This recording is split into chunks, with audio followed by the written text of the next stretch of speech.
Olá! Na sequência desse ensinamento e dessa exortação sobre o ministério evangelístico, eu gostaria de destacar um outro fundamento muito importante na mensagem evangelística. E esse assunto é o arrependimento. Em Atos capítulo 3, versículo 19, nós temos aqui o primeiro sermão do apóstolo Pedro. E o apóstolo Pedro, ele confronta ali várias pessoas. E Pedro, muito sabiamente, ele expõe a obra de Jesus Cristo. Porque quando nós falamos que nós temos que anunciar a Jesus Cristo, nós estamos nos referindo à sua obra, né? A sua obra redentora, né? Obviamente que muitas pessoas conhecem a história de Jesus. Muitos conhecem o Jesus histórico, né? Mas nós estamos falando do Jesus bíblico, o Jesus Messias, o Filho de Deus. Então, quando, inclusive, Paulo, ele diz aos coríntios, né? Nada de se diz saber entre vós, senão o Cristo crucificado. Certamente o apóstolo Paulo está se referindo ali à obra de redenção feita por Jesus Cristo. E o apóstolo Pedro, aqui em Atos capítulo 3, ele falou sobre a obra redentora de Jesus. Você pode ler o capítulo 3. Mas quando chega no versículo 19, fechando o seu ensinamento, a sua explicação, o seu evangelismo, o apóstolo Pedro vai dizer o seguinte: arrependei-vos, pois, e convertei-vos, para serem cancelados os vossos pecados. Arrependei-vos e convertei-vos, para serem cancelados os vossos pecados. Para que alguém receba a vida eterna, o perdão de pecados, é necessário crer em Jesus.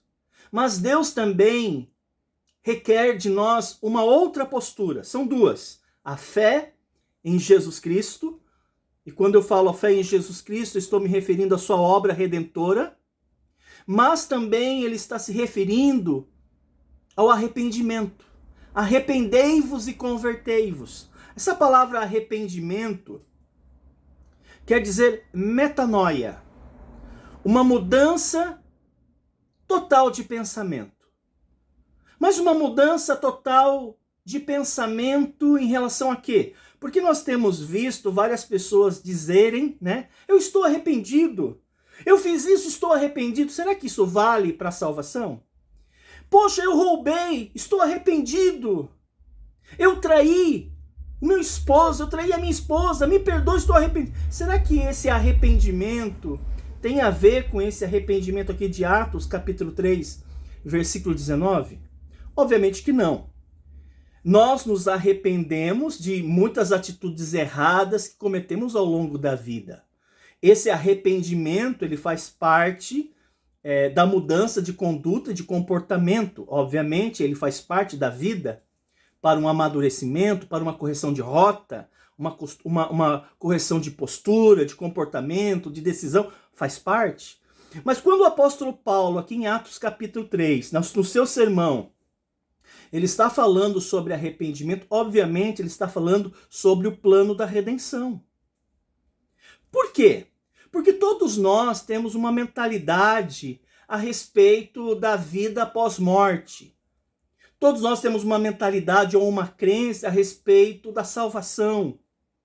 E quando nós somos confrontados com o evangelho, que quer dizer boas novas, nós aprendemos a mensagem verdadeira sobre o plano de Deus para nos redimir, que envolve a morte, o sepultamento e a ressurreição de Jesus. E quando nós estamos sendo confrontados com essas informações, Deus, ele espera que nós mudemos a nossa forma de pensar com relação à salvação, que envolve também uma tristeza profunda em relação aos pecados que eu cometi, porque Jesus tomou sobre si a nossa culpa. Mas não é simplesmente arrepender-se dos pecados. É arrepender-se dos pecados, haja vista que Jesus pagou por esses pecados na cruz. Então tem a ver com a redenção, tem a ver com o sacrifício de Jesus. Não é simplesmente um arrependimento, é um arrependimento para a salvação. Não é simplesmente um arrependimento em relação a uma conduta errada, um comportamento inadequado, porque nesse sentido, qualquer pessoa poderia ser salva sem Jesus Cristo. Quando Jesus iniciou o seu ministério, Marcos, ele falou muito sobre Jesus, assim como os outros evangelhos. E aqui em Marcos capítulo 1, ok? No versículo, a partir do versículo 14, Jesus tinha passado já pelo batismo, Jesus já tinha passado pela tentação no deserto. E aqui em Marcos capítulo 1, versículo 14, Jesus inicia o seu ministério. E o texto diz algo interessante aqui. Ele diz assim: e depois que João foi entregue à prisão, veio Jesus para a Galileia, pregando o evangelho do reino e dizendo. Então Jesus, ele pregou o evangelho do reino, as boas novas do reino. Que mensagem seria essa? Que boas novas seria essa do reino? O texto diz assim: o tempo está cumprido e o reino de Deus está próximo. Arrependei-vos e crede no evangelho. Você consegue perceber as duas atitudes exigidas por Deus para Deus perdoar e dar vida eterna aqui nesse texto? Arrependei-vos e crede no evangelho.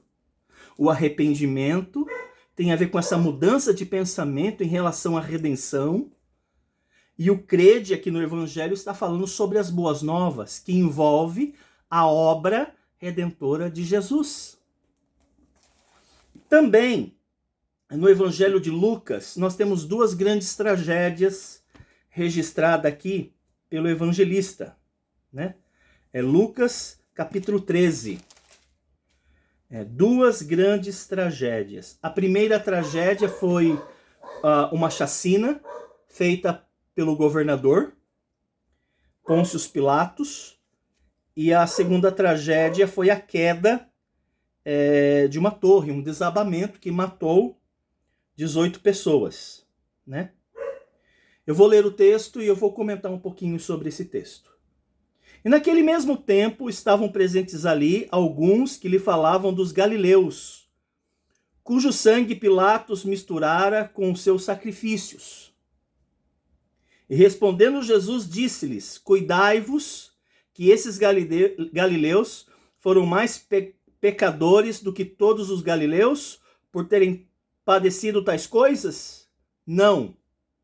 Vos digo, antes, se vós não arrependerdes, todos de igual modo perecereis. Essa foi a primeira tragédia e Jesus traz esse alerta. Eu já vou comentar sobre esse texto. O texto continua. Versículo número 4 de Lucas capítulo 13. E aqueles 18 sobre os quais caiu a torre de Siloé e os matou, cuidais que foram mais culpados do que todos quanto homens habitam em Jerusalém? Não, vos digo, antes, se vós não arrependerdes, todos de igual modo perecereis. Ok. Há uma mentalidade de que as tragédias que nos sobrevêm são resultados dos nossos pecados.